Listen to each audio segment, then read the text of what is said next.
Alright, on today's episode, I'm going to be going over the changes that I've made to my 2019 World Tour Replica Pedalboard. Let's get right into it.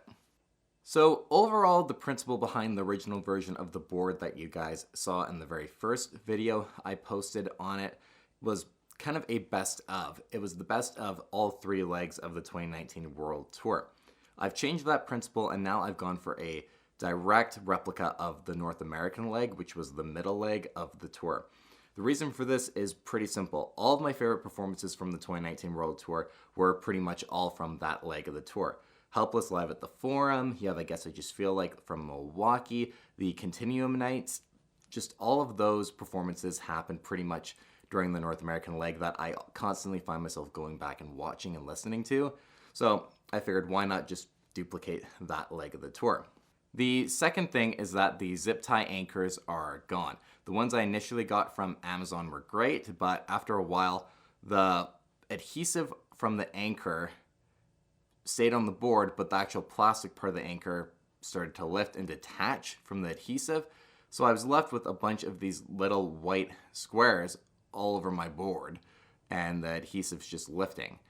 And it instantly became way more of a pain in the ass than it's honestly worth. So I spent a whole afternoon lifting them all off, taking Goo Gone and blow dryer in lieu of a heat gun to get them all off. It was an absolute pain. So the Amazon Choice ones, don't go buy those because they're absolute garbage. And this time I just was not going to waste any time and effort on doing that. So they're gone.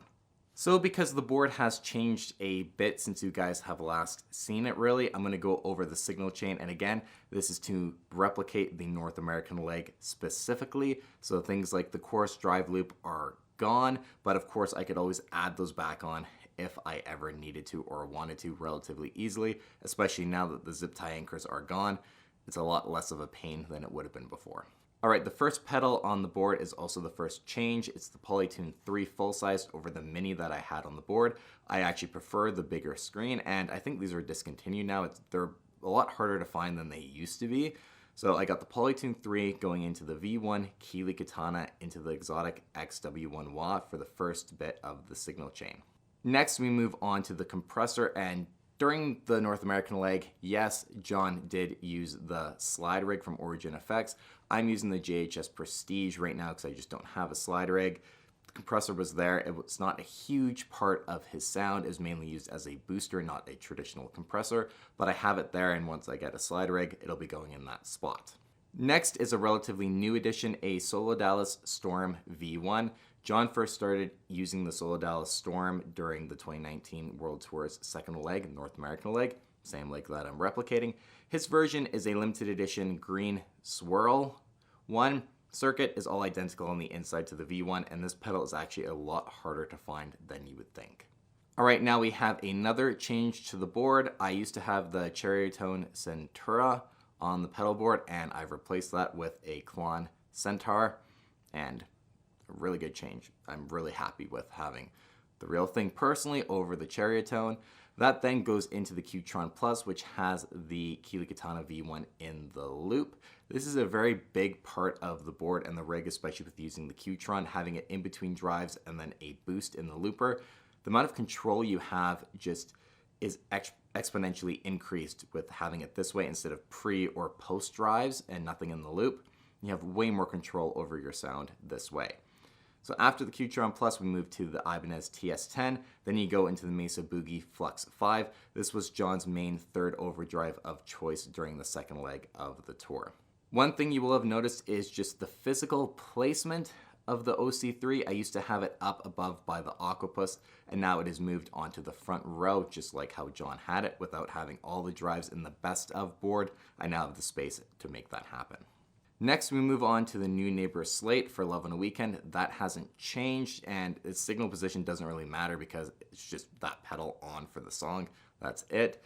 We move on to the Strymon Flint. Now, the eagle-eyed of you will look at the picture of John's 2019 board from the North American leg, one of the best looks that we've gotten of the board, and notice that there is one pedal on this second row that I don't have.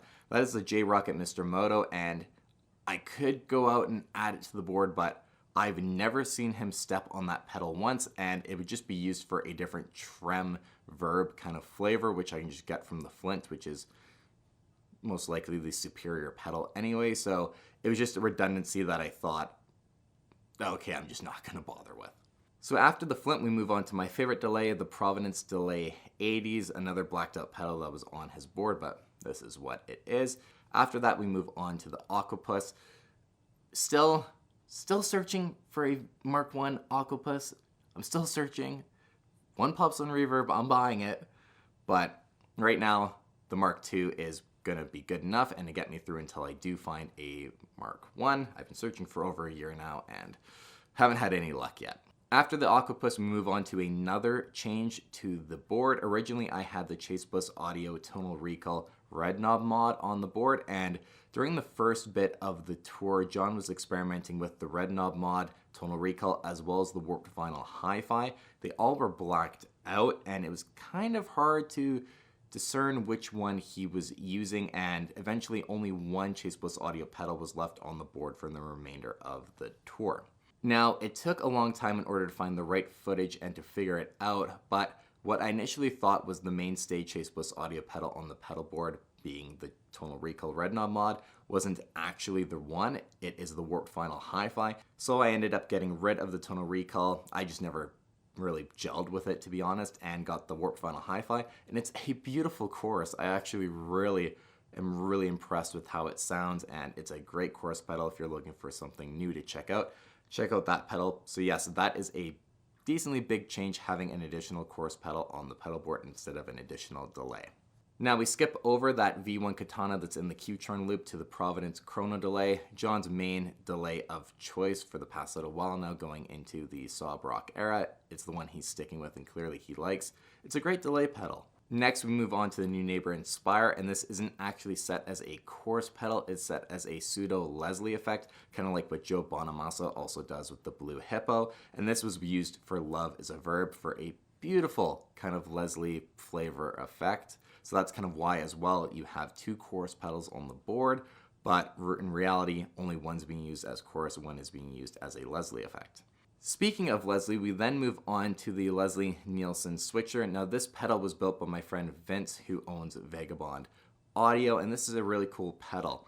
On John's board, he had a Leslie Nielsen pedal that just had one single output, and I believe that activated a Leslie 122 off stage, and he could just have a different Leslie effect that was a bit more subtle, because you could see him use it for outro solos like I Don't Trust Myself with Loving You, things like that, just to add a little bit of texture to what he's playing.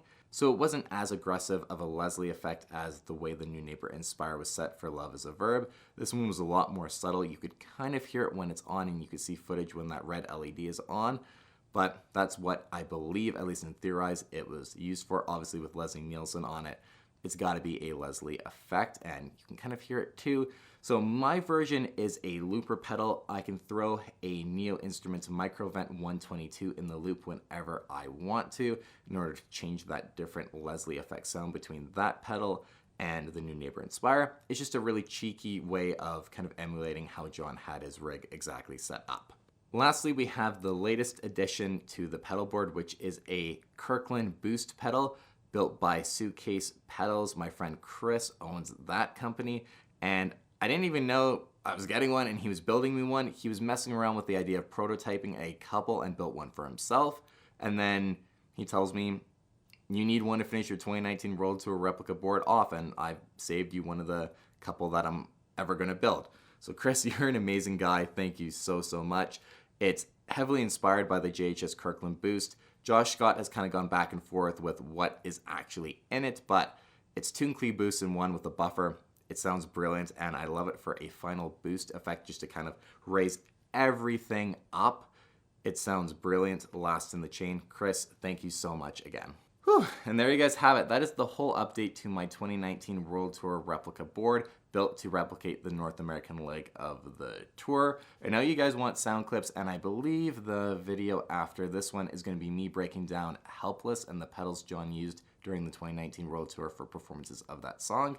Hopefully you guys actually go and watch it, because I did the In Repair one, and it didn't really do so well, so kind of funny. You guys all ask for me to share clips and demos of the pedals on the board, and then no one watches it when I do. So that's why I haven't really focused on doing it, to be honest. So please keep an eye out for when that video comes out and watch it, because you all ask for me to play the board. So when I actually do, please go watch it. You guys, thank you so much for watching this video. Massive shout out to Christopher and Vince. Both of their sites and socials will be linked in the description down below. And as always, thank you guys so much for watching.